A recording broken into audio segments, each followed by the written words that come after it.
Pada 4 Desember 1964, seorang Belanda bernama Werner Verrips tewas dalam kecelakaan mobil di dekat Sassenheim, Belanda. Dia dimakamkan di Zesnieuw Begraafplaats, Utrecht, Belanda. Wartawan Belanda Willem Oltmans mengungkapkan bahwa Verrips adalah seorang profesor misterius yang sebelumnya pernah mengancam akan membunuh Oltmans. Oltmans pun bertanya, siapakah Verrips sebenarnya dan siapa yang menyuruhnya untuk membunuh Oltmans?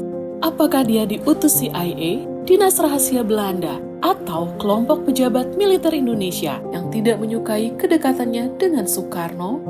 Oltmans pertama kali bertemu dengan Soekarno di Roma, Italia pada 1956. Dia mewakili koran Belanda De Telegraaf untuk meliput Soekarno. Meski sebenarnya pemimpin redaksinya melarang Oltmans untuk meliput Soekarno, ia tetap menulis artikel panjang tentang Soekarno dan menerbitkannya di majalah Elsevier's. Tulisannya itu pun langsung menggemparkan Belanda. Akibatnya, pemerintah Belanda memasukkan Oltmans ke dalam daftar hitam dan dinyatakan persona non grata, sehingga ia pun pindah ke Amerika Serikat. Begitu Oltmans mengetahui kalau Verrips adalah agen CIA yang mengancamnya untuk berhenti mencampuri urusan Belanda dengan Indonesia, Oltmans pun mencari tahu sosok Verrips. Rupanya, Verrips bersama rekan-rekan CIA-nya pernah terlibat kasus perampokan bank di Indonesia.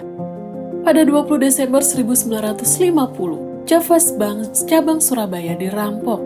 Uang yang berhasil digondol maling sebesar 4 juta rupiah atau sekitar 500 ribu dolar. Perampokan yang dilakukan Verrips ini melibatkan sejumlah orang. Van Harm, tangan kanan Verrips, Paul Spies, Direktur Javas Bank Jakarta, dan agen CIA, serta seorang Belanda yang bekerja di galangan kapal AL di Surabaya. Uang hasil rampokan itu diserahkan kepada tangan kanan Verrips dan rencananya akan dibawa keluar dari Indonesia oleh salah satu fregat Belanda yang masih tersisa di galangan kapal AL.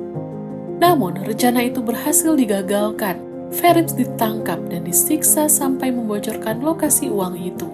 Sementara itu, peran Paul Spies selaku Direktur Javas Bank Jakarta baru terlihat setelah ia datang ke Surabaya. Meski di luar ia terlihat pergi untuk menilai kerugian yang dialami Javas Bank Surabaya, Paul Spies sebenarnya datang untuk membebaskan Verrips dan tangan kanannya Van Harm. Beberapa bulan setelah kejadian, Verrips pun menghilang secara misterius dari penjara Indonesia. Ia pulang ke Belanda dan kembali menekuni pekerjaannya di bidang intelijen. 2 bulan sebelum kematian Verrips, Oltmans bertemu Majen TNI S. Parman di Hotel Hilton, New York. Parman menyatakan dia sudah lama mengenal Verrips dan meminta bantuan untuk dapat bertemu lagi dengannya.